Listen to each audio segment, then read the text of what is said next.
Let's talk about something real. In a world that feels kind of chaotic, it's so easy to feel powerless, right?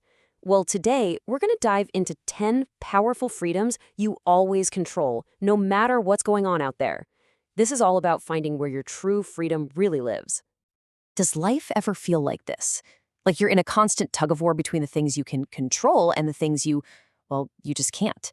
You're getting pulled by the markets, by some unexpected health thing, or by what your family needs. It is exhausting trying to hold on to everything at once. But what if the goal isn't to win that tug of war? What if peace doesn't come from getting a tighter grip on everything external?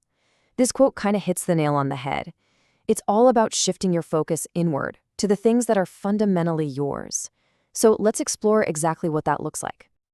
Okay, so our first stop is all about the mind. I want you to think of yourself as an inner architect. You're literally building the mental framework of your life. And these freedoms, these are your most essential tools. First up, your integrity. Now, you can't control how other people behave, that's for sure, but you always control your choice to act with decency.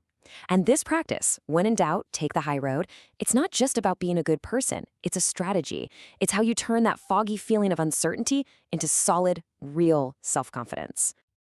Next is your sense of humor.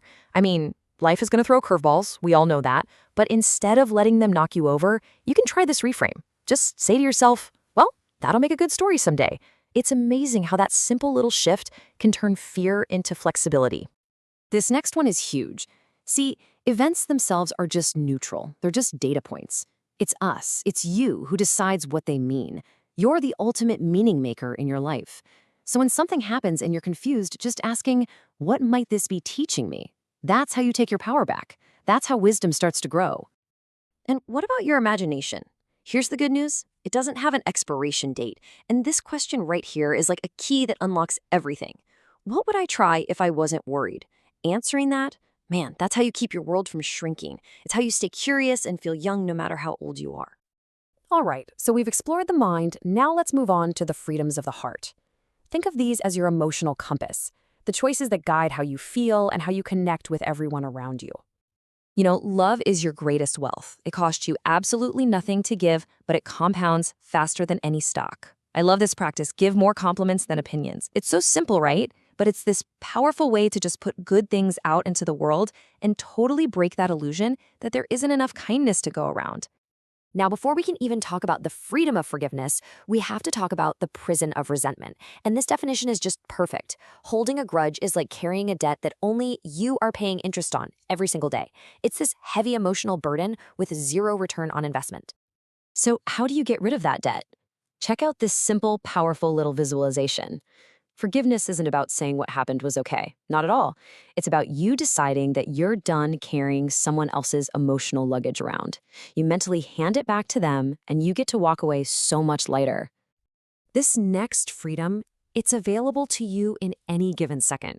It's your presence. So often we're lost in yesterday's regrets or tomorrow's worries, but the practice here is your anchor back to right now. Just one slow breath and notice one real thing around you. That's it. And the payoff is huge. You're not just passing time, you're making time feel richer. Okay, for our last section, let's go a little deeper. We're going to look at the freedoms of the spirit. This is all about connecting to that deeper wellspring of purpose, of wonder, and of resilience inside you. Awe isn't just for, the Grand Canyon or some epic sunset. It can be found in what this calls ordinary miracles, like the smell of your morning coffee or the way the light comes through the blinds.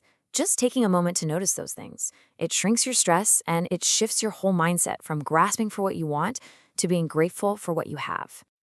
Here's a great reminder. You never stop becoming. Life is just this continuous education. And the practice here is key. Learn something just for the love of it, with no thought about a financial return. That's where you find that pure, unpressured joy of just growing. And finally, your hope. And look, this isn't just passive wishing. It's an active, conscious decision to believe that good things are still possible. And by actually speaking a hopeful sentence out loud every day, you make that belief solid. It becomes the anchor for your heart, especially when the headlines feel like they're trying to pull you under. So as we bring this all together, let's look at these freedoms in a new way. They're not just abstract ideas. They are your own, untouchable inner wealth.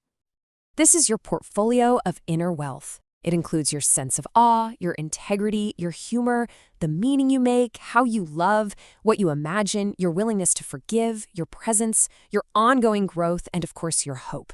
These are always yours. You can always cultivate them. And this quote just captures the whole thing perfectly, doesn't it? You can't control interest rates. You can't control inflation. But you can always control the kind of human you choose to be: grateful, present, forgiving, and hopeful. Which really leaves us with one final question, a question for you to think about. After exploring all of these internal freedoms, it really becomes personal. So, where does your peace live? Thanks for listening.